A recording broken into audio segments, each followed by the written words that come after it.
Good afternoon, everyone. Welcome to another 4 p.m. Bible study. My name is Jim Schaefer. I'm a retired pastor and Bible teacher, and it is my joy to share with you every Tuesday and Thursday at 4 p.m. Now, today marks the start of a brand new series entitled Divine Disruption.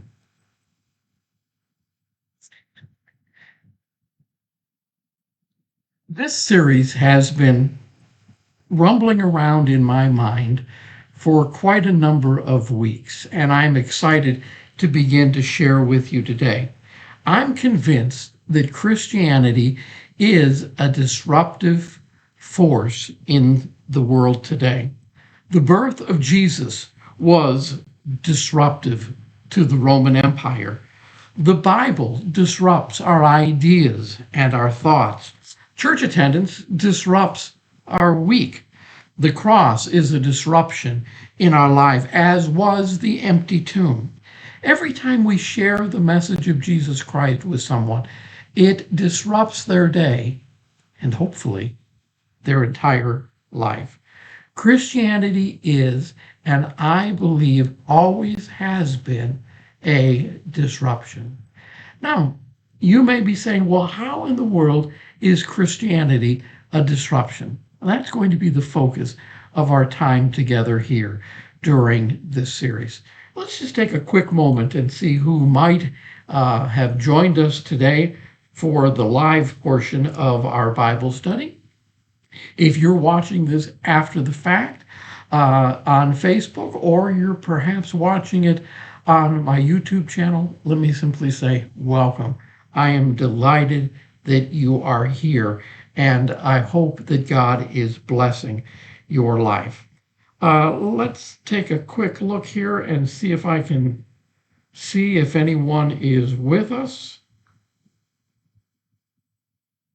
And as usually the case, it's difficult to find you. And I'm probably difficult to find as it is. So let's do one more little look here. If not, I'll come back to, there it is. All right.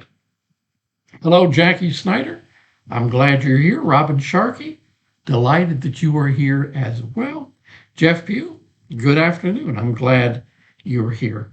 Perhaps there are others of you that have joined us. I want to welcome you and thank you for being here. As I said, I'm excited about this series. You know, I've often heard people say, if there really is a God, why doesn't he just come down from heaven, split open the sky, and announce his presence? Simply wave his hand and say, here I am, worship me. Well, I'm convinced that God did just that. That God did make an entrance into our world, that he did disrupt life here on planet Earth. So let's take a look at what I mean by the idea of disruption, and maybe we should start with a definition. Here's one that I found. A disruption is a disturbance or problems which interrupt an event, an activity, or a process. So let's start with that definition. A disturbance or a problem which interrupts an event or activity or process. Has Jesus Christ interrupted your life? Now, when I began to contemplate this series, I considered a few other words other than the idea of disruption. I considered the words divine interruption. I liked that idea, but interruption seems to indicate a temporary situation, a temporary condition. Now, my wife often interrupts what I'm doing with a question or perhaps a job that needs to be done, but it's a far cry from a disruption. Secondly, I considered the term divine distraction, but that seems to also indicate the idea of a temporary condition. A distraction leads us away from what we're doing. Now, I hope that the presence of Jesus Christ distracts us. I hope it leads us away from what we're doing to focus on Him. But by its very nature, a distraction will go away and we can get back to whatever it was that we were doing. In that way, Christianity should not be a distraction. It should be the focus of everything that we do. Now, things might distract us from our Christian responsibilities, but Christianity itself shouldn't be a distraction in our life. A disruption is what it should be, something that disrupts our life day after day after day.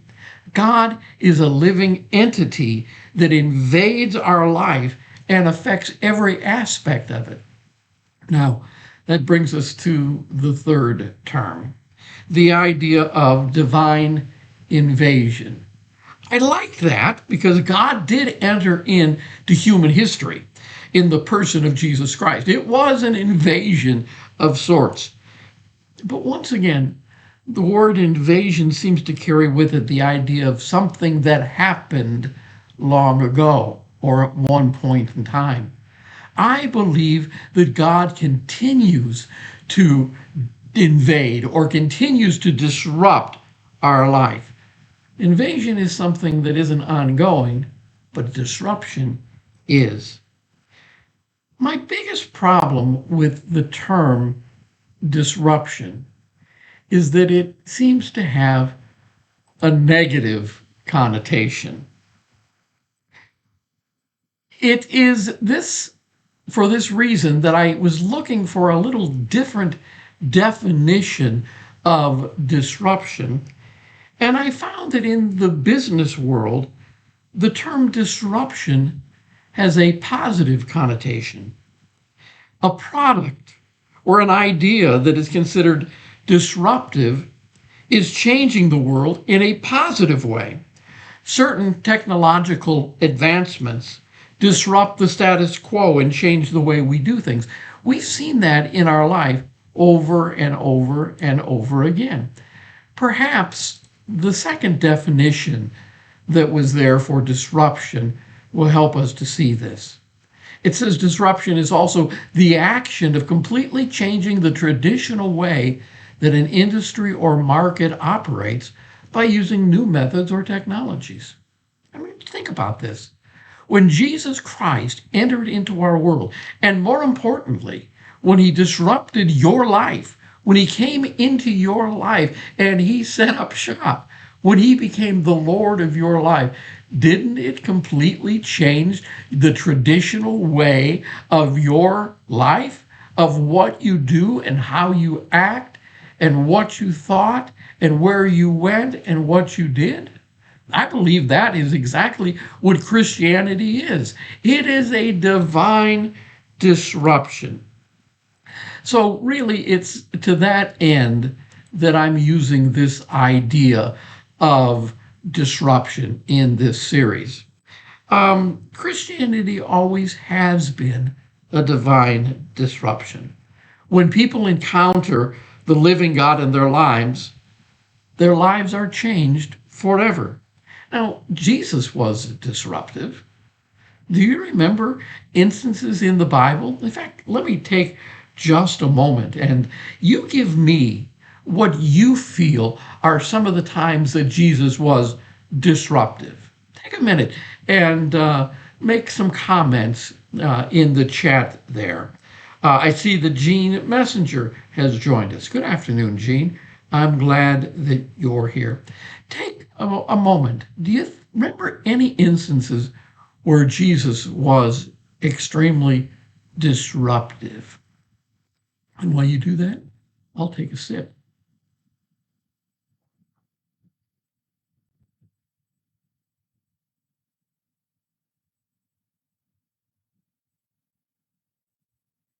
Giving you opportunity. Maybe my Facebook is a little behind the live broadcast. So let me go ahead and share with you. Do you remember the time when, Jeff has come up with it. Thank you, Jeff. Appreciate that. Uh, there was a time when Jesus in the temple interrupted and overturned the money changers and their tables in the temple. And the Bible tells us he drove them out with force. Not only that, but Jesus called the religious leaders of his day, the scribes and the Pharisees, he called them names like blind and fools. And he used terms like they were a whitewashed sepulcher. That's not very nice, now is it? That's one of those things that you wouldn't expect to hear to come out of the mouth of Jesus. He referred to them as whitewashed sepulchres full of dead men's bones. He called them serpents. He called them vipers. He called them hypocrites. Jesus was divisive and he was disruptive. In fact, it got him crucified. Now, there were other times when Jesus was disruptive. Some of you have given me those instances. Jackie mentions that when he turned the tables in the temple that we just talked about. Robin mentions that they were fishing on the water and they couldn't catch any fish. And then Jesus tells them to throw their nets to the other side, and suddenly the nets are overflowing. He disrupted their fishing trip without a doubt. There were many, many other times, and that's going to be the focus of this series. We're going to look at times and ways that Jesus is disruptive. We're going to look at other aspects of Christianity and how they are disruptive. You're going to see as we travel through this series that Christianity is, in fact, an extremely disruptive religion. God is disrupting life on planet Earth. And God is doing everything that he possibly can to disrupt the status quo. Now, by the term disruptive, I want you to understand that I'm not talking about disruptive in the sense that we are upsetting people or we are doing things that cause harm or injury. I don't believe that Christianity should be offensive, even though it's disruptive. Our actions certainly shouldn't reflect those of groups like the Westboro Baptist Church, who disrupt and picket funerals of gays and victims of AIDS and military individuals. We shouldn't demonstrate hate speech towards anyone. In fact, everything that we do in our life should be surrounded and immersed in love. In fact, this is one of the greatest ways that Jesus was disruptive. He was disruptive through the power of love. What he did changed the world. Well, in conclusion here, I want to remind you what the Bible has to say. We're told in John 3:16 and 17, for God so loved the world that he gave his only begotten Son, that whoever believes in him should not perish, but have everlasting life. I mean, here's the idea that one of the ways God has disrupted life on this earth is by giving us everlasting life. Now, we're told in John 3:17, for God sent not his Son into the world to condemn the world, but that the world through him might be saved.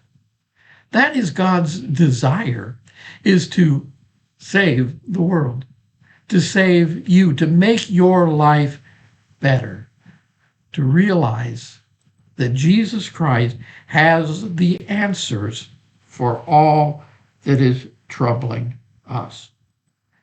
Now, I believe that this divine distraction this divine disruption is a positive thing in our world. And it's a positive thing in your life as well. I hope you'll join me for this series as we get into it starting next week on Tuesday, as we begin to unpeel the various layers of how God is a disruption in our world and in our life. And may I ask, has he disrupted your life? I hope he has. I trust he has.